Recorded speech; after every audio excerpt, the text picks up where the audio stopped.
Hi, I'm Ashley. Today I'm doing my very first watercolor portrait.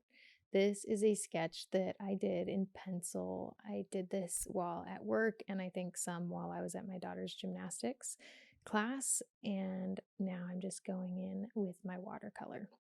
So, this was my first watercolor painting, watercolor portrait, like I said. So I was actually really terrified that I was going to mess up this drawing. I was super happy with how this sketch turned out. I got her proportions really well, or very accurate. So I was pleased with it. And then I kind of forced myself to paint it because I was a little bit scared.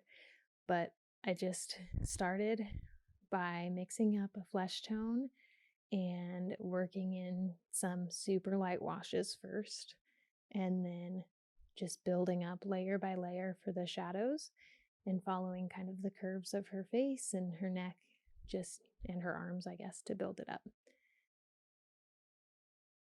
So when I mixed up the flesh color, I really focused on trying to get a true natural skin tone and made it, this might sound silly, I wanted to make it look like my foundation, right? The same color as my foundation.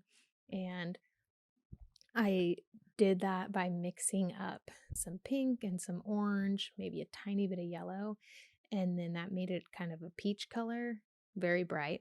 Put in some white to tone it down, but it was still much too pink. And so I used what I learned by watching Emma LaFave's watercolor, that if it's too much of something, put the contrasting color. So putting it was too pink, so I mixed some green in, which is the contrasting color for red, and that made it brown and more neutral and natural. And you can see on my palette that that really makes it look like foundation, at least for my super light skin and my daughter's super light skin foundation. And then just using water to make it a super light value. So each time I kind of tap my brush in the already very loose wash of pigment and then dab my brush back in the water, drag it along the side, and that makes it a very, very light value. And then I can just add in a little bit more of the color. So then I also mixed up a little kind of grayish purple color to get a cool shadowy color. And I don't remember whose portrait painting I was watching on YouTube, but I did see somebody say that they used purple for their shadows for the skin tones. And so I decided to give that a try. And then I just continue to build up. I wasn't super happy with how that purple turned out, so I dab it with a paper towel, and it was just, I did wet on wet, and I shouldn't have really, so it bled way too much. So I was able to dab it up with the paper towel, take some of it back out, and regain some of the highlights that were on her arms with using that paper towel kind of dabbing technique to lift some of the pigment.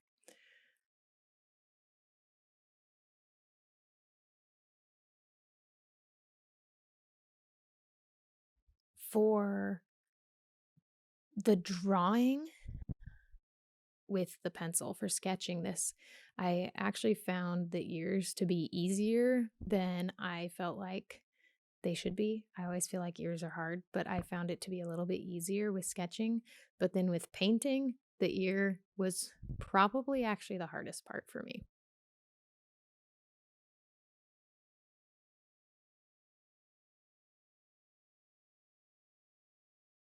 Now I decided that it looked funny with her hair being all white and it was making it hard for me to focus on how dark her shadows should be. So I decided to go in and do the hair next. And I started with a very orange color. Now, my daughter, her name is Brooke. She is a redhead, so she has kind of that orangey undertones, but it's a very brown red. But I started with that orange layer. She looks a little crazy right now. I guess this is the awkward stage in the portrait painting. But I went ahead and did that base layer and then let it dry so that I can go in with darker washes. And then I did some of the details that were on her shirt. She was wearing like a little Minnie Mouse shirt, so you can just see the very top of it with the bow and the little black ears and then some blue stuff. I don't really know. I can't remember what exactly the shirt looks like. And the shirt is white.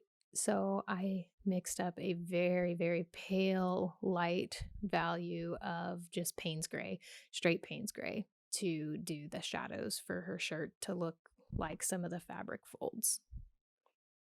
So I kind of went along the seams at the arms, a little bit along kind of where the collar is on the shirt, not collar, the neck seam, and then some of the folds.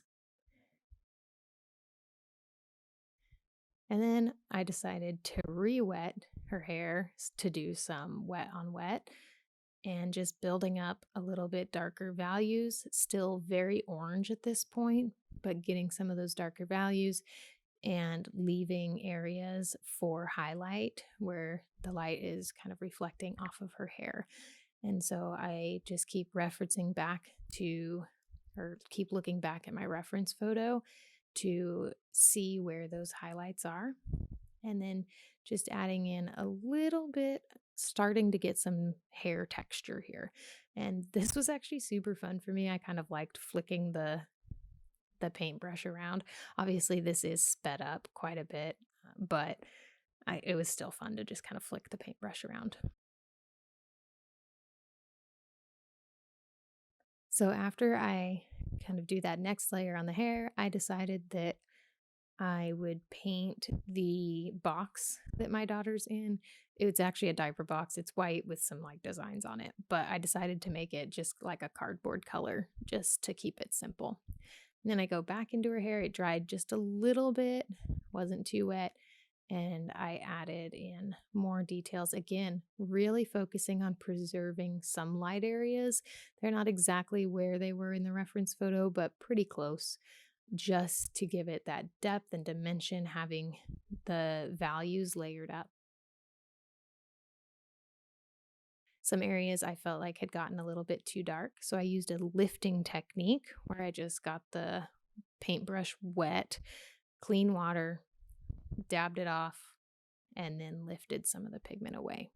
Then I just mix up more of the skin tone again, going in for a little bit deeper value here. It's essentially the same color, just a little bit more pigment to build up some of those shadows. So now that I have her hair in somewhat and near the color that it's going to end up, I can get more. I felt like I could get more of a feel for how dark I needed the shadows to be. So just going in kind of under her hair on the darker side of her face that's shadowed, and then the edges of her nose and kind of the front part of her cheek, and then leaving the highlights again. And then I'm going in with just a little bit of that hair color, and I mixed up some darker brown for the details for her eyebrows and her eyes. And then just kind of lined the edge of her nose also with that darker brown color. It's still a very brown. It's not black by any means, but it's a much deeper, darker color to get some of those details in. So then I'm just going in and deepening up some of those skin tones in the shadow areas on the arms now, because I had done the face, but I hadn't gone back in and done the arms more. So went ahead and did that. Again, preserving those highlight areas on the outside of her arms that aren't shadowed. And then I had to go in and finish some of the more even detailed. I had already done some of the dark for her eyebrows and her eyes, but now I'm going in and doing her lips, this kind of pink color. Again, gets a little too much, dab it away with the paper towel, go in again, and then mix up another kind of batch of this dark brown color to do some of the details for her eyelashes and her eyebrow hairs. And she is 1.5. So her eyebrows, actually, she has pretty nice eyebrows for a baby. Usually baby eyebrows are super thin and light, but hers are actually a little bit thicker and coarser, so you can actually see them. But anyway, going in and just adding some of this darker color for some of those darkest shadows. So in the ear, around the nose, just to define it a little bit more. And then doing the same thing for the hair. My hand kind of gets in the way here when I am doing the motion, but I'm using this fine liner brush and just kind of sweeping it around to get some hair strands so that you can really get some depth and texture to the hair. And so this is a fine liner. It is a Princeton Select Artist brush, and I really like it. I think it's mixed media, so it can be used for watercolor or acrylic, but I like it as the fine liner. It holds its shape really well, and I can get some very good details.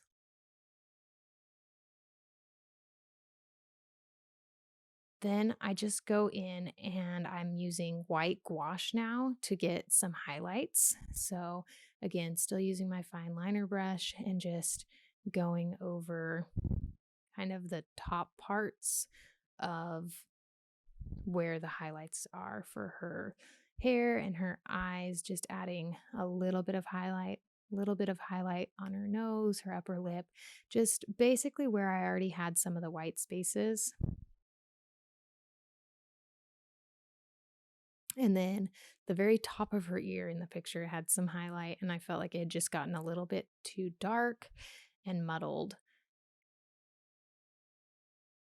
And so I went in around kind of the ear hole, the external auditory meatus, in case anybody cares, but just to define it a little bit. And that's the end of my portrait. So this is how it turned out. I was super happy with the final product. I think that for a first try at watercolor portrait, this turned out really pretty amazing actually. I kind of surprised myself with how it turned out, and I think it's actually a pretty good likeness of my daughter too, so I was happy with that. I think the hardest part for me was just not being, I was afraid to go too dark. So I used a lot of layers to build up the dark values, which might be a good thing, I guess, but I was kind of scared to go too dark. If you've done portrait drawings, what do you find the hardest part for you? Let me know in the comments. But if you liked watching my process for this painting, if you like kind of seeing how I'm progressing as an artist and just trying to build up my skills. Like I said, this is my first trial at portrait.